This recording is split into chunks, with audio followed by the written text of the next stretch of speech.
Nasimama hapa nikisema jina na kaunti. Kwa majina ni Paul Musniu, kaunti Kipokeo. Sasa mimi nataka niambie kelele huko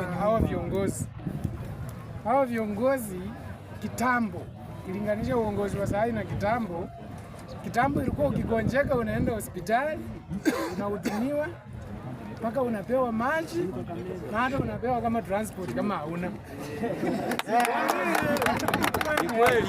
Siku hizi hawataki kukuona. Mr. Speaker, usiulize mbona sijaona. Kuna siku nilikuwa nimeoa lakini kawacha. Sababu hii uchumi ilikuwa tofauti.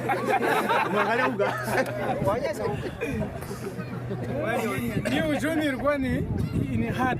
Nilioa alafu bibi akapata ujauzito au kukua na SHA.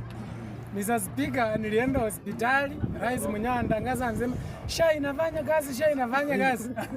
Mr. Speaker, ilibidi niseme mimi mambo ya ndoa sitaki.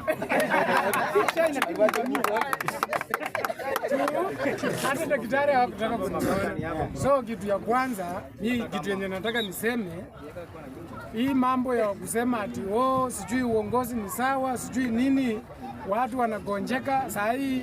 Mtu hajasoma, mtu ana ID, hata ajui venye anarejisha, lakini uko tu na wasiwasi. Hata wengine hawaendi hospitali.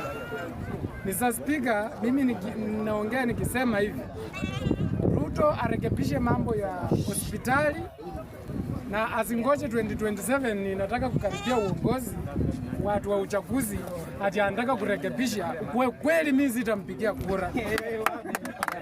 Mimi niko na watu wangu na pia tunasema tu hakuna mtu anapendanga mtu hata akwe wanta, lakini maendeleo yako ndio inafanya. Sasa saa hii huyu Oburu akisema ati power. Sasa mzee hata hatujui kama yani itampata ama atakufa. Sisi tunasema tu atoke huko na yeye, kwani mbona anaunga Ruto? Raila alikuwa hapo. Mbona yeye hakukuwa wakati wa Raila? Hata mimi ndio nimemjua. Kumbe kuna ndugu ya Raila. Ametokea wapi? Asante sana.